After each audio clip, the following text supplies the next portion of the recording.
माताओं बहनों के सौभाग्य का प्रतीक पर्व हरितालिका तीज इस बार 9 सितंबर गुरुवार को मनाया जाएगा। तपस्या के रूप में किया जाने वाला यह कठिन व्रत दाम्पत्य जीवन को अक्षुण्ण अनमोल बनाता है तथा कुंवारी कन्याओं को उत्तम जीवन साथी प्राप्त करने में सहायक बनाता है। हस्त नक्षत्र एवं चित्रा नक्षत्र के संयुक्त में पड़ने वाला यह पावन पर्व इस बार और भी महत्वपूर्ण एवं फलदायक हो गया है। 8 सितंबर की रात 3:59 के बाद तृतीया तिथि प्रारंभ हो रही है। अतएव सरगही भोर में 3:59 पूर्वाह्न से पूर्व लिया जा सकता है। व्रत का पारण सूर्योदय के साथ ही 10 सितंबर को होगा। हरितालिका तीज की बहुत बहुत अग्रिम शुभकामनाएं। कहते हैं कि इस बार पितृपक्ष का पर्व 21 सितंबर मंगलवार से शुरू हो रहा है। पुत्र के दीर्घायु एवं कुशलता की कामना हेतु किया जाने वाला जीवत पुत्री का पर्व 29 सितंबर बुधवार को मनाया जाएगा। उस दिन आश्विन का कृष्ण पक्ष अष्टमी, जीमूत वाहन पूजन, अष्टमी श्राद्धम, अष्टका श्राद्धम रात में संपन्न होगा। व्रत का पारण 20 सितंबर गुरुवार को सूर्योदय के साथ ही संपन्न हो जाएगा। जीवत पुत्रिका के संबंध में एक लोकोक्ति है, लौकिक कहानी है कि द्वापर युग समाप्त हो गया था, कलियुग प्रारंभ हो रहा था। एक बार एक राजा अपनी पत्नी के साथ अपने ससुराल गए, जिनका नाम जीमूत वाहन था। राजा तो बड़े प्रतापी थे।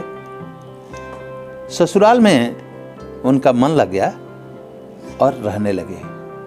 कुछ ही दिनों के बाद एकाएक उन्होंने एक आधी रात में एक नारी का क्रंदन सुना, द्रवित हो गए और अकेले वहां पहुंच गए जहां नारी रो रही थी। राजा ने कारण पूछा। उस परेशान स्त्री ने बताया कि हे राजन, प्रतिदिन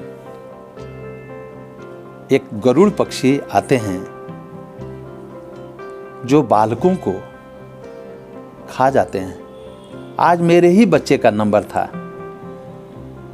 राजा द्रवित हो गए, मानसिक रूप से परेशान हो गए।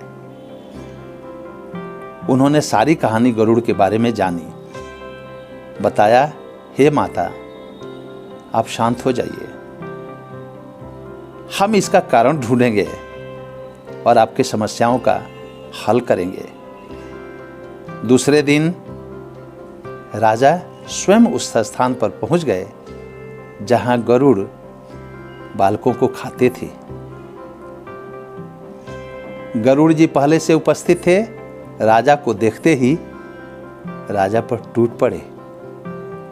जब बायां अंग खा लिए तो राजा ने तुरंत दाहिना अंग बढ़ा दिया, और वो भी हंसते हंसते।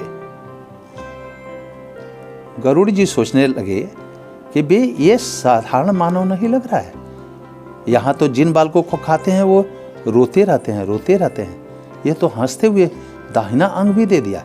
मेरे से कोई युद्ध भी, लड़ाई भी नहीं, और आदमी भी सामान्य नहीं लग रहा है। उन्होंने कहा कि आप सामान्य व्यक्ति नहीं लग रहे हैं, जरूर ही देवलोक से आए हुए कोई देवता लग रहे हैं।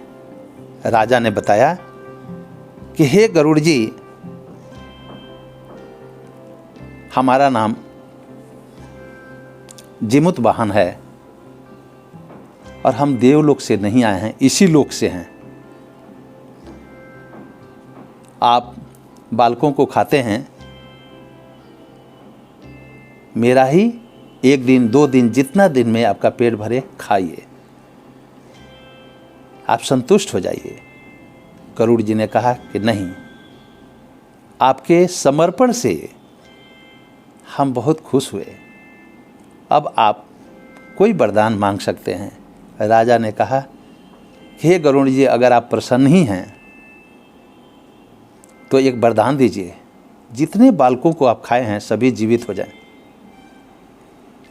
और साथ ही आज से आप किसी बालक को न खाएं, इस गांव को बख्श दें, यहां से दूर दूर चले जाएं। गरुड़ जी ने कहा, एवं अस्तु। वो तुरंत नागलोक पहुंच गए, वहां से अमृत लेकर आए। जितने पुरानी हड्डियां पड़ी थी बालकों के, उन पर छिड़काव किया, सभी बच्चे जीवित हो गए। फिर उन्होंने कहा कि हे राजन, हम एक और वरदान अपने तरफ से दे रहे हैं। क्या वरदान दे रहे हैं?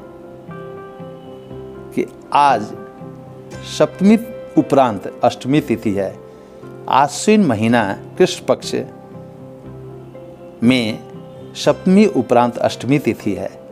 जो माताएं बहनें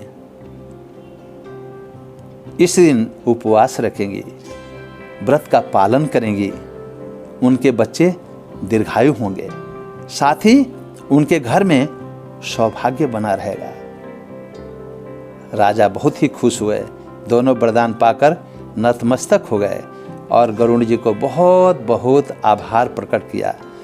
आज यही कारण है कि हमारी माताएं बहनें आश्विन कृष्ण पक्ष के सप्तमी तिथि उपरांत अष्टमी तिथि को व्रत रखती हैं, जीवत पुत्रिका व्रत, और नौमी तिथि को सूर्योदय के साथ अपना पारण करती हैं। बहुत बहुत हमारी शुभकामनाएं, अग्रिम शुभकामनाएं, शुभकामनाएं, शुभकामनाएं।